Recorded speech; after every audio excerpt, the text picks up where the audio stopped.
Umayya বিন খালব বলল, ওরে আমার কর্মচারী, তোরা যা যা, চলে যা। যাওয়ার পর ওই চামড়া চাবুকটা নিয়ে আয়।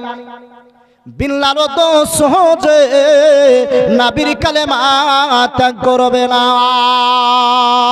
হযরতে বিল্লাল বলে, উমাইয়া বিন খালফা, জোর করে কাউকে গদে কালেমা ত্যাগ করানো যায় না, জোর করে কারো কালেমাকে গদে ছিনিয়ে নেওয়া যায় না। উমাইয়া, হাজারো তুমি চেষ্টা করো না কেন, হাজারো তুমি চেষ্টা করো না কেন, আমার নবীর দেওয়া কালিমায় আমি ত্যাগ করব না। আমার বাবা জীবনেরা, ওগো আমার মা জননী, একটু কান করে শুয়ে রেখে দেবে না। নিজের জীবনটাকে তৈরি করতে হবে জীবনী শোনার বারা। হযরতে বিল্লালকে যখন ওই চাবুকের আঘাত করতে শুরু করে দিল, আমার বাবা জীবনেরা আঘাত যখন করতে শুরু করে দিল, চাবুকের বাড়িতে বাড়িতে বিল্লালেরা বডি ফেটে রক্তের ফোয়ারা ছোটে। আল্লাহ আল্লাহ, হযরতে বিল্লাল বলে, আনতা হাদুন, আনতা হাদুন, এমসি আল্লাহ আল্লাহ। ও উমাইয়া, হাজারো আমাকে মারো না কেন, আমার উপর জুলুমবাজি করো না কেন, আমাকে আঘাত করো না কেন, আমার নবীর দেওয়া কালিমা আমি ত্যাগ করব না। আমার যদি জীবনটা চলে যাও, পরিতে এক বিন্দু রক্ত থাকা কালে না, আমি নবীর দেওয়া কালেমা আমি ত্যাগ করব না। ওরে উমাইয়া, আমাকে যদি তুমি আঘাতের উপর আঘাত করো, এভাবে কোনোদিন দেবদেবীর নামটা আমার মুখ দিয়ে উচ্চারণ হবে না, আমি বের করতে পারবো না। আমি জানসকে নবীর প্রেমের দিশারি। এবার কি করলো ব্রাদার? এবার উমাইয়া বিন খালফ বলল, এভাবে হবে না, এভাবে এক কথায় সুজাঙ্গলে ঘি বেরাবে না। একে এমন একটা ভাঙা ঘরে বন্দি করে দাও, না খাবার দেবে, না জল ও পানি দেবে, কিছুই দেবে না, বন্দি করে রেখে দিল। এ ব্রাদার, ইসলাম ধর্ম গ্রহণ করেছে, কোন এক কথায় কারো উপর জুলুম করে নাই, অত্যাচার করে নাই, কারো সঙ্গে আপনার ডিবেট কোনো ঝামেলা করে নাই, খালি নবীর কালেমা পড়েছে। এটাই তার অপরাধ, এটাই তাদের নজরে অপরাধ, কিন্তু সে অপরাধ করে নাই। এ ব্রাদার, এবার দেখুন হযরতে বিল্লাল, এবার তার পরের দিন উমাইয়া কি করলো, আপনার বড় বড় বুর্জুর তলে বড় বড় আল এরকম কাটা পায়ের তলে মেরে উমাইয়া ওই ঘরে ঢুকলো। ঘরে ঢোকার পর বিল্লাল এক কথায় সে আল্লাহর জিকির করে, আল্লাহ জিকিরে বেভোর, আল্লাহর জিকিরে বেভোর। এ ব্রাদার, আল্লাহ আল্লাহ এ জিকির করতেছে, এমন অবস্থায় উমাইয়া বিন খালফ গিয়ে বলে, বিল্লাল, এখনো কি কালেমা পড়ার স্বাদ মিটে নাই? কালেমা কি এখনো ত্যাগ করবে না? দেবদেবীর নামটা কি উচ্চারণ করবে না? হযরতে বিল্লাল বলল, না, আমার বডিতে এক বিন্দু রক্ত থাকাকালীন, আমার এই জবানটা সহি সালামতে থাকাকালীন দেবদেবীর নামটা আমি উচ্চারণ করব না, আর নবীর দেওয়া ঈমানটা আমি পরিত্যাগ করব না।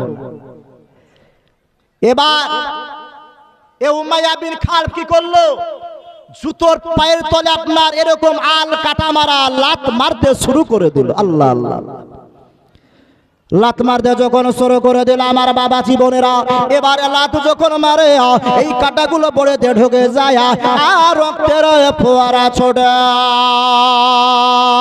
উমাইয়া বিন খালফ বলে, বিল্লাল, ওরে বিল্লাল, নবীর কালেমা তুমি ত্যাগ করে দাও, না হলে পারে তোমার এইভাবে আযাব হতে থাকবে। হযরত বিল্লাল বলে, আনতা হাদুন, আনতা হাদুন।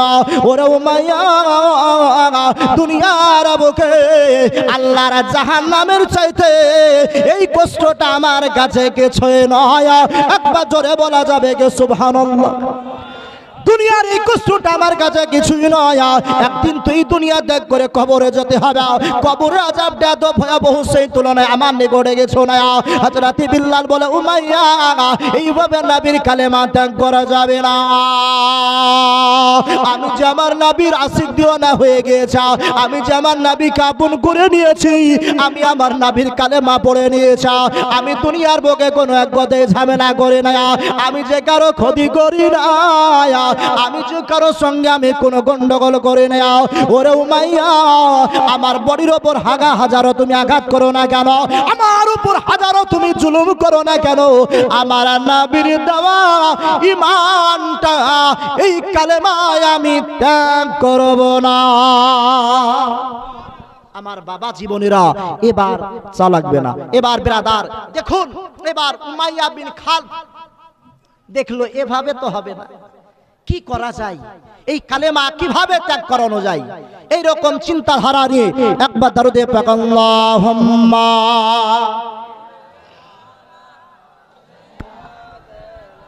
মাওলানা মুহাম্মদ ওয়ালা আলে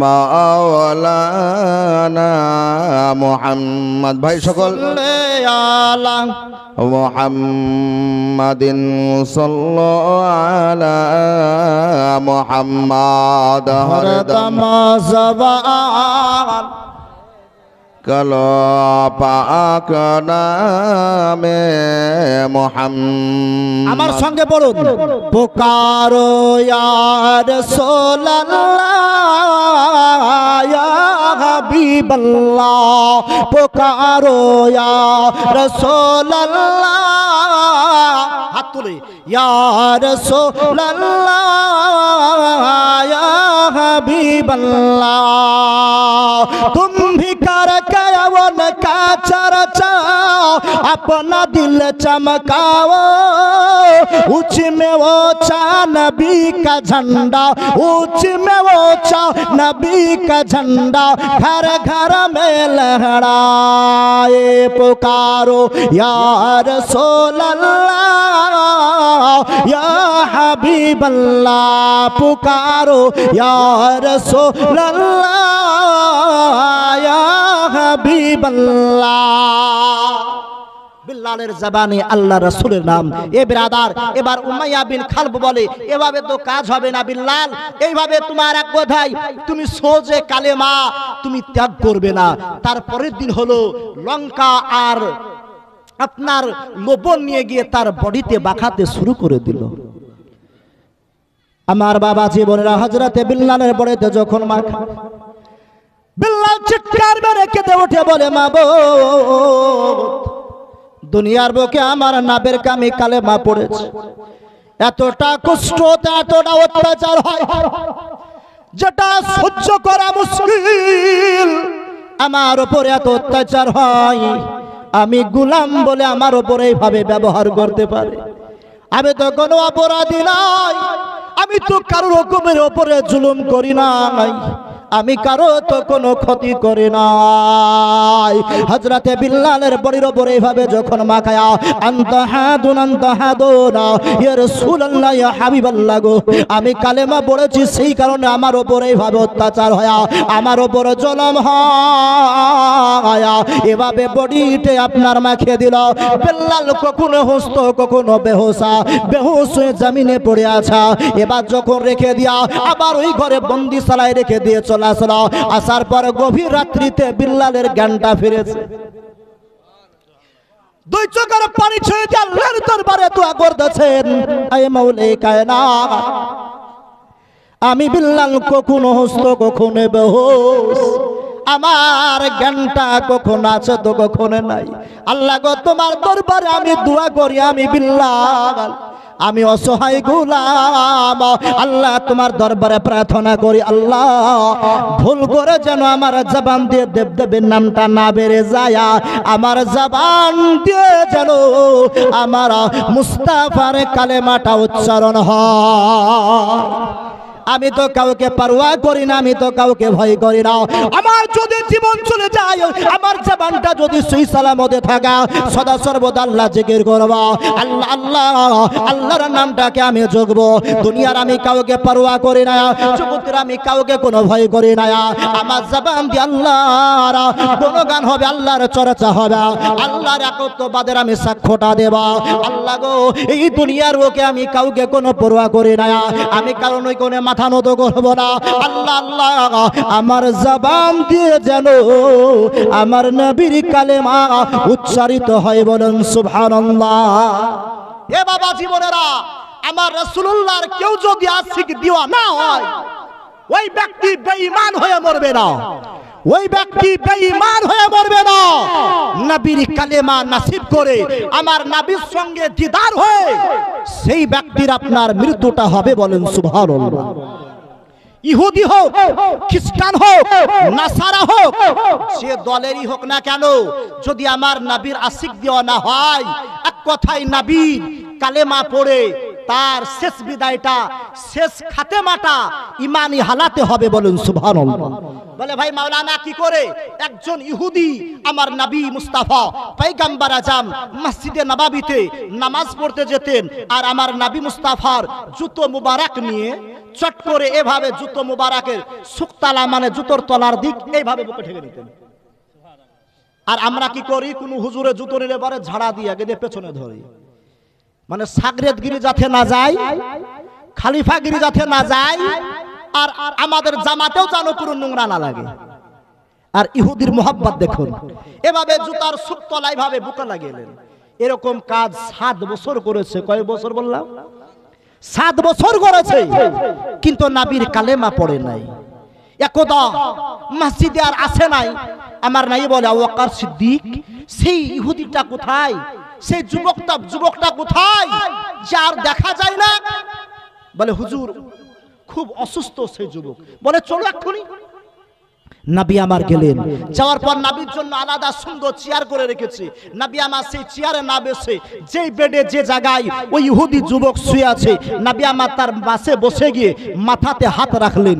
মাথায় হাত যখন রাখলেন মনে হচ্ছে যেন কারেন্টে শর্ট মারছে। নবী আমার চট করে হাতটা টেনে নিয়ে নবীর চেহারা আপনার কালো হলুদ হয়ে গেল, নীল হয়ে গেল, চেহারা নীল হয়ে গেল। হয়ে যাওয়ার পর সঙ্গে সঙ্গে যুবককে বলছে, এ যুবক তুমি কালেমা পড়ে নাও। যুবক বলছেন, ইয়া রাসূলুল্লাহ। যুবক মাতা পিতা ইহুদি পাশে বসে আছে, বাবার মুখের দিকে যুবক তাকাচ্ছে। যখনই তাকাচ্ছে বাপ বলছে, বেটা রাসূলুল্লাহ বলেছে যখন, আর কি কথা আছে, আমার দিকে তাকাতে হবে না। মা বলে, বেটা আমার দিকে তাকাতে হবে না, নবীর কালেমাটা পড়ে নাও। কালেমা লা ইলাহা ইল্লাল্লাহু মুহাম্মাদুর রাসূলুল্লাহ সাল্লাল্লাহু তাআলা আলাইহি সাল্লাম। এই ইহুদি কালেমা পড়ে মুসলমান হয়ে গেল। মুসলমান হয়ে যাওয়ার পর সঙ্গে সঙ্গে তার ইন্তেকালটা হলো। বলুন সুবহানাল্লাহ। সুবহানাল্লাহ, সুবহানাল্লাহ। নবী আমার বেরিয়ে আসলেন। আসার পর সিদ্দিক আকবর বলছেন, ইয়া রাসূলুল্লাহ আপনি যখন এক কথায় হাত রাখলেন মাথার উপরে, মনে হচ্ছে যেন কারেন্টে শর্ট মারলো, আপনার চেহারাটা নীল, এক কথায় কালো হয়ে গেল। নবী আমার বলে, আবু বকর আমি যখন তার মাথাতে হাত রাখলাম, মালিকুল মাউত আজরাইল তার পাশে বসে আছে, তার পাশে বসে আছে। আমি আল্লাহকে বললাম, আল্লাহ এ আমার 7 বছর গোলামি করেছে, আমার জুতোর তাবিদারি করেছে, আমার খাদিমগিরি করেছে, এ আল্লাহ কি করে একে জাহান্নামে তুমি দেবা? কি করে বেঈমান হালাতে মৃত্যু হতে পারে? আল্লাহ গো তুমি মালিকুল মাউতকে থামতে বলো, যতক্ষণ পর্যন্ত আমার কালেমার তালকিন চলবে। আল্লাহ বলে, মালিকুল মাউত ইসরাইল, আমার রাসূলুল্লাহ যতক্ষণ পর্যন্ত কালেমার তালকিন দেবে ততক্ষণ পর্যন্ত তুমি থেমে যাও, ততক্ষণ পর্যন্ত তুমি থেমে যাও। নবী আমার কালেমার তালকিন দিলেন, সঙ্গে সঙ্গে ইহুদির মৃত্যু হলো। কোনদিন নামাজ পড়ে নাই, রোজা করে নাই, হজ করে নাই, যাকাত দেন নাই, কিন্তু নবীর মুহাব্বত ছিল, ইশকে রাসূল ছিল, নবীর আশিক দিওয়ানা ছিল। সেই কারণে বাপজি আমার ইমানি হালাতে তার মৃত্যুটা হলো। নবীর যদি মুহাব্বত থাকে, কোন মানুষ বেঈমান হালাতে তার মৃত্যুটা হবে না। আর মদিনা মদিনা মদিনা মদিনা আশিক মুমিনের ঠিকানা। বলুন, মদিনা মদিনা আশিক মুমিনের ঠিকানা, মদিনা মদিনা মিনের ঠিকানা। আর দিদার চায় কাঁদো তোমরা, আর দিদার চায় কাঁদো তোমরা, হও না নবীর দিওয়ানা। মদিনা মদিনা আশিক মুমিনের ঠিকানা, মদিনা মদিনা আশিক মুমিনের ঠিকানা। আর নবীর শ্রেষ্ঠ সাহাবী আবু বকর সিদ্দিক পাশে নিয়ে শুনলেন তারা, পাশে নিয়ে শুনলেন তারে যে দেখো মদিনা মদিনা মদিনা আশিক মুমিনের ঠিকানা মদিনা মদিনা আশিক মুমিনের ঠিকানা আর দিদার চেয়ে কাঁদো তোমরা আর দিদার চেয়ে কাঁদো তোমরা হও না নবীর দিওয়ানা মদিনা মদিনা আশিক মুমিনের ঠিকানা মদিনা মদিনা আশিক মুমিনের ঠিকানা। একদা আবু জাহেল একটা মিটিং ডেকেছে, সেই মিটিং এ উমাইয়া বিন খালফ গিয়েছে। আলোচনা হওয়ার পর এবার উমাইয়া বিন খালফ বলছে, আবু জাহেল আমার একটা গোলাম নিয়ে এতটা আমি টেনশনে আছি যেটা ভাষায় প্রকাশ করে তোমাকে বোঝাতে পারবো না। বলে কি হয়েছে? নবীর কালেমা পড়ে নিয়েছে আর কালেমা ত্যাগ করতে চাই না। আবু জাহেল বলে এটা আমার বাহাতের খেল, আমি যাবার সঙ্গে সঙ্গে কালেমা ত্যাগ করে দেবে। উমাইয়া বলল তো তোমাকে আমি 10টা উড় দেব। মুখে বলা যতটা সহজ, কাজ করা ততটা আসান নয়। আমার বাহাতের খেল, আমি 10 মিনিটের মধ্যে গিয়ে ওর কালেমা ত্যাগ করে দেব। উমাইয়া বিন খালফ বলল তোমাকে 10টা উড় দেওয়া হবে তুমি যদি পারো। আসলো আসার পর বিল্লাল বন্দি ঘরে আছে, ঘর থেকে বের করে আবু জাহেল বলে বিল্লাল নবীর কালেমা ত্যাগ করে দাও, দেবদেবীর নামটা উচ্চারণ করো। হযরতে বিল্লাল বলল না, আমি নবীর কালেমা ত্যাগ করব না। টকবক করে গরম পানি ফুটছে আর গরম পানিতে আপনার নিক্ষেপ করা হলো। হযরতে বিল্লালকে যখন গরম পানিতে আপনার নিক্ষেপ করা হলো, আমার বাবা জীবনেরা ওগো আমার মা জননে গরম পানিতে যখন নিক্ষেপ করা হলো, বিল্লাল বলে ওগো মাওলাই কায়নাত, ওগো আল্লাহ তুমি দুনিয়ার বুকে আমাকে বাঁচাতেও পারো, মৃত্যু দিতে পারো, রাখে আল্লাহ মারে কে আর মারে আল্লাহ রাখে কে। আল্লাহ যাকে মারবে দুনিয়ার কেউ তাকে বাঁচাতে পারবে না, আর আল্লাহ যাকে বাঁচাবে দুনিয়ার কেউ তারে মারতে পারবে না। আল্লাহ গো তুমি যদি আমার উপর রহম করো, এই গরম পানিটা আমার কাছে কিছুই নয়, এই গরম পানি আমার বডিকে এক কথায় পোড়াতে পারবে না, এই গরম পানি আমাকে সিদ্ধ করতে পারবে না। হযরতে বিল্লাল আমার বাবা জীবনেরা আবু জাহেল বলে ওরে বিল্লাল তুমি নবীর কালেমা ত্যাগ করে দাও।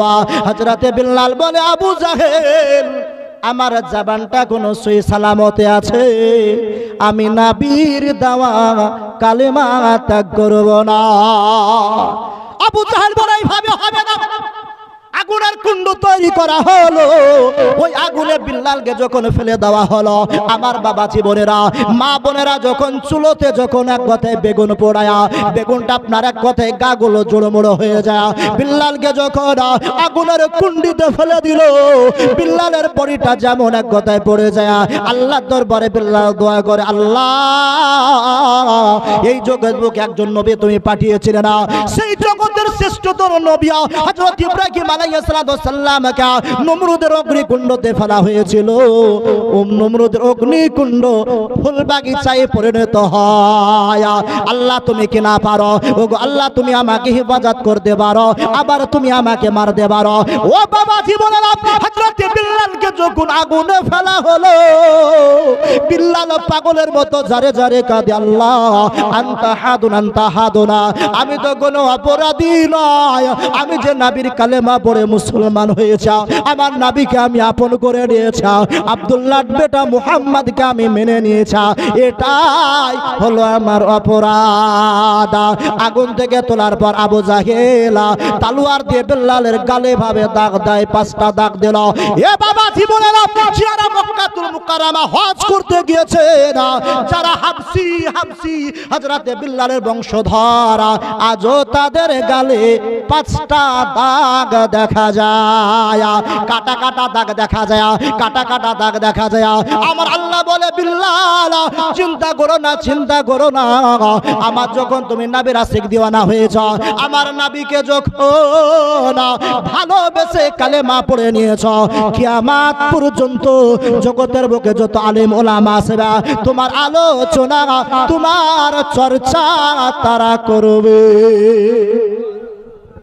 আবু জাহেল দেখলো যে না, এ কালেমা ত্যাগ করবে না। এবার ব্রাদার, আলোচনা রাখতে গেলে সময়ের ব্যাপার, ইনশাল্লাহ টাইমও কম। হ্যাঁ, এ আপনার কমে আপনার সভাপতি টাইম বেঁধে দিয়েছে। যাক ইনশাআল্লাহ, আল্লাহুম্মা সাল্লি আলা। 8:30টার পরে পরে আজান হবে ইনশাআল্লাহ, এখানে জামাত করে নামাজ হবে মসজিদে। হ্যাঁ, আপনারা করবেন না, ব্যস্ত হবেন না। সাইয়্যিদিনা মাওলানা মুহাম্মদ সাল্লাল্লাহু আলা।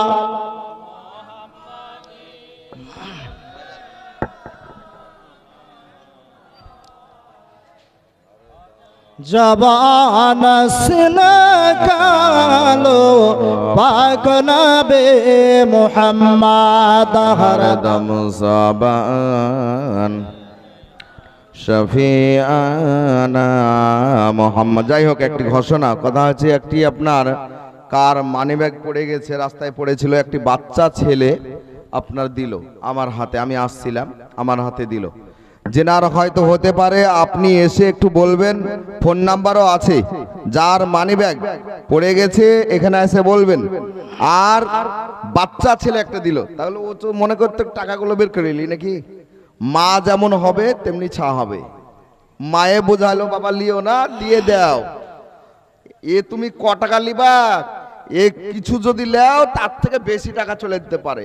ভাই সকল, যা মোবাইল যাই হোক না কেন সততার মধ্যে থাকতে হবে ইনশাল্লাহ। যার হবে এসে একটু বলবেন, নিয়ে যাবেন।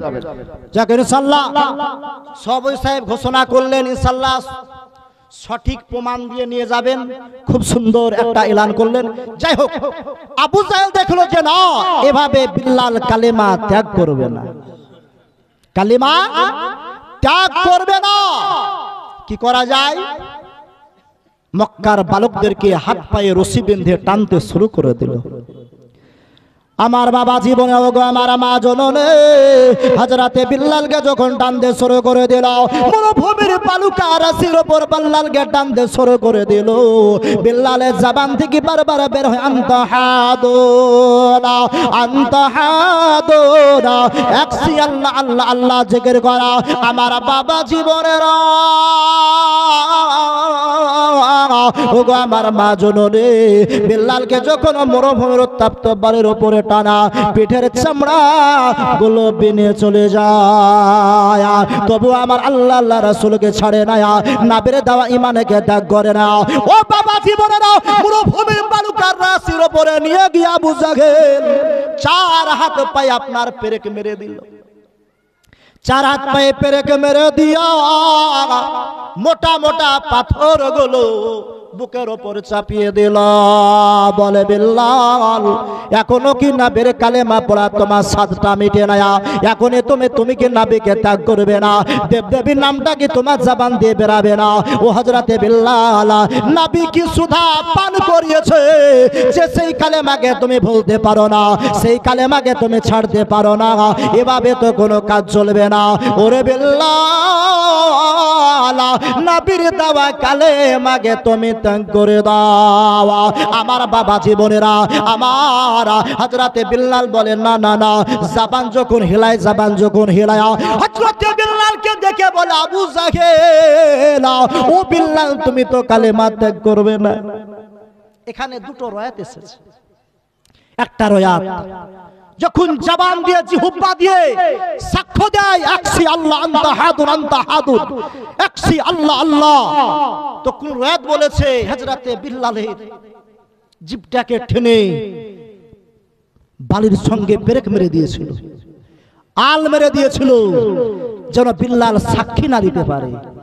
আর একটা রয়াত বর্ণনা করে যে না, বিল্লালের জবানটা একটু তুতলা ছিল। আহা, বিল্লাল যখন আজান দিত প্রায় 12 কিলোমিটার দূর পর্যন্ত তার আজানটা চলে যেত। নবীর মুহাব্বতে পাগল পারা, ইসকে কেমন রাসূল আশিকে নবীকে দেখতে হলে হযরতে বিল্লালকে দেখুন। এ বিল্লাল আল্লাহ আল্লাহ রাসূলের দিওয়ানা ছিল, এতটা দুঃসাহস দেখিয়েছে, কারো নিকটে পরোয়া করত না, মাথা নত করত না। একজন গোলাম, এই গোলাম কতটা আমার নবীকে আপন করে নিয়েছে, ইসলামকে কতটা ভালোবেসেছে, এই গোলাম কতটা নবীর আপন করে নিয়েছে। আমার নবী যেটা বলেছে অক্ষরে অক্ষরে বিল্লাল পালন করেছে। যখন জিবাতে পেরেক মেরে দিল, এই জিহ্বা দিয়ে জবান দিয়ে রক্তের ফোয়ারা ছোটে, বিল্লাল তবুও মাথা হিলে হিলে বলে আনতা হাদুন আনতা হাদুন, আমি কোনোদিন আল্লাহ আল্লাহ রাসূলকে আমি ভুলবো না, নবীর দেওয়া ঈমানটা আমি দেব না। এ বিরাদার, নবী আমার আল্লাহর কাবা ঘরের পাশে বসে বসে দুই চোখ দিয়ে টস টস করে পানি বইছে আর দাড়ি মোবারক ভিজেছে আর টুপাচ্ছে। হযরতে উসমানে গানি গিয়ে বলে, ইয়া রাসূলুল্লাহ আপনি কাঁদেন কেন? ওগো নবী যে আপনাকে আবু জাহেল আবুল আহাব গালি দিয়েছে নাকি? নবী আমার বলে, উসমান আমাকে আবু জাহেল আবুল আহাব কেউ আমাকে গালি দেয় না, উতবা সাইবা আমাকে গালি দেয় না। ওরে ওসমান আমার আবু বকর সিদ্দিক কোথায় আছে একটু বলো। তার কিছুক্ষণ পরে সিদ্দিক একবার প্রবেশ করেছে না, নবী আমার ডাক দিয়ে বলে, আবু বকর তুমি তো আমার নিকটে এসেছো। নবী আমার জোরে জোরে কান্না করতেছে না, আমার দয়ার নবী মায়ার নবী আমার রাসূলুল্লাহ জোরে জোরে পাগলের মতো কেঁদে যায়। আবু বকর পাশে বসে বলে, ইয়া রাসূলুল্লাহ ইয়া হাবিবাল্লাহ গো আপনি এইভাবে কান্না কেন করতেছেন? আপনার উপর আপনাকে কেউ গালিগালাজ দিয়েছে না গা? আপনার উপর অত্যাচার করেছে না গা? নবী আমার বলে, আবু বকর আমাকেও কেউ গালি দেয় না, আমার উপর অত্যাচার করে না, তবে আমার একজন গোলাম সাহাবী হযরতে বিল্লাল তার উপর এতটা যাব হয়, এতটা তার উপর জুলুম হয়, আমি রাসূলুল্লাহ সেটাকে বরদাস্ত করতে পারি না। একজন গোলাম বলে, সে পরাধীন বলে তার উপর এভাবে কষ্টটা হয়, এভাবে তার উপর জুলুমটা হয়। আমি বিল্লাল সুবহানাল্লাহ মসজিদে একজন 200 টাকা দিয়েছে, আল্লাহ তার দানকে কবুল করুক, আল্লাহ তার দানকে কবুল করুক। আমার বাবা জীবনেরা এমন ভাবে অত্যাচার হয়েছে, আমার বাবা জীবনেরা হযরত বিল্লালের কথা শুনে আমার রাসূলুল্লাহ জগৎ গুরু হাবিবুল্লাহ জগতের শ্রেষ্ঠতম পয়গম্বর আমার রাসূলুল্লাহ জারে জারে কেঁদে যায়, বলে আবু বকর যে কোনো বিনিময়ে আমার বিল্লালকে নিয়ে এসো, আমার বিল্লালকে নিয়ে সরে বিল্লাল আবু বকর যতটা যে কোনো বিনিময়ের মধ্যে আমার বিল্লালকে আনতে হবে। আবু বকর সিদ্দিক বলে, ইয়া রাসূলুল্লাহ ইয়া হাবিবাল্লাহ গো কোনো চিন্তা নাই গো নবীজি, যে কোনো বিনিময়ে আমি বিল্লালকে আপনার নিকটে আনবো। কি মুহাব্বত ছিল, যত টাকা লাগুক না কেন। এ ব্রাদার, আবু বকর সিদ্দিক চলে গেলেন, যাওয়ার পর বলে, উমাইয়া বিন খালফ কি ব্যাপার, এই গোলামটা নিয়ে এত তুমি কষ্টের মধ্যে আছো, বিক্রয় করে দাও না। উমাইয়া বিন খালফ বলে, আবু বকর আমার এই গোলামটা এত ভালো, এত ভালো, একাই 10টা লেবারের কাজ করে, বলেন সুবহানাল্লাহ, কাজে কোনো ফাঁকি নাই। একটাই অপরাধ, নবীর কালেমা পড়ে নিয়েছে, এটা কি ত্যাগ করতে পারি না, তো যাক ডবল টাকা দিয়ে কিনে নিল। এদিকে আবু জাহেল আবুল আহাব উতবা সাইবা এরা হাসছে আর বিদ্রোহ করতেছে, বলে আমরা বিল্লালের উপর আঘাত করলাম, আবার ডবল টাকাও পাবো। টাকা দিয়ে যখন বিল্লালকে ওই মরুভূমির বালি থেকে উঠালেন, বিল্লাল আবু বকর সিদ্দিকের ঘাড়ের উপরে এভাবে হাত রেখে চলতে পারে না, টস টস করে দুই চোখ দিয়ে পানি বয়ে চলে যায়। আবু বকর সিদ্দিকের বাড়িতে এনে যখন দুটো আপনার খাবার খেতে দিয়েছেন, এ বাবা জীবনেরা বিল্লাল পাগলের মতো কাঁদে, পাগলের মতো কাঁদে। আবু বকর সিদ্দিক বললেন, বিল্লাল আর কোনো চিন্তা নাই, আজ আমি তোমাকে আজাদ করে দিলাম, আজাদ করে দিলাম, তোমার যেখানে ইচ্ছা সেখানে যাবে, আর তুমি গোলাম নয়, আর তুমি পরাধীন নয়। বিল্লাল সেই কথা বলার পর এবার বিল্লাল বলে, আবু বকর সিদ্দিক ভাইজান আমাকে আমার নবীর নিকটে নিয়ে চলুন, আমি রাসূলুল্লাহর দরবারে যাব, আমি রাসূলুল্লাহর নূরানি চেহারাটা দর্শন করব। এবার বিল্লালকে নিয়ে যখন নবীর দরবারে যাচ্ছেন, সুবাসিত রাসূলের দরবার, আলিশান নবীর দরবার, নবীর দরবারে যখন যাচ্ছেন, আমার রাসূলুল্লাহকে দেখে বিল্লাল দুনিয়ার বুকে তো মাতা পিতা নাই, নবী পাশে বসে নিয়েছেন। নেওয়ার পর বিল্লালের মাথায় যখন হাত বোলায়, বিল্লাল ইয়াতীম, এত কাদা কাঁদেন, এত কাদা কাঁদেন। আমার রাসূলুল্লাহর নূরানী চেহারা দেখে ওই দিন বিল্লাল এত কাদা কেঁদেছিলেন, যেটা ভাষায় প্রকাশ করে বোঝানো যাবে না। আমার রাসূলুল্লাহকে জোরে ধরে বলে, ইয়া রাসূলুল্লাহ, আজকে আমি সারা জগৎটা পেয়ে গেলাম। নবী গো, আপনার কালেমা পড়ার পর এতটা জুলুম হয়েছে, এতটা অত্যাচার হয়েছে, তারপর ইয়া রাসূলুল্লাহ, আপনার কালেমা আমি ত্যাগ করি নাই। নবী আমার বলে, বিল্লাল, আমি সবটাই জানি, তোমার উপর যা অত্যাচার হয়েছে, আল্লাহ তোমাকে, আমি তো জান্নাতি ঘোষণা করে দিলাম, আর মুসলিম জগতের তোমাকে প্রথম মুয়াজ্জিন বানিয়ে দিলাম। বলুন সুবহানাল্লাহ। আবার সোগম প্রেমিক বিল্লাল মোদের জগতে ফিরে আশিকে রাসূলা তুমি হে বিল্লাল, তুমি যে প্রেমের নেতা। আশিকে রাসূলা তুমি হে বিল্লাল, তুমি যে প্রেমের নেতা।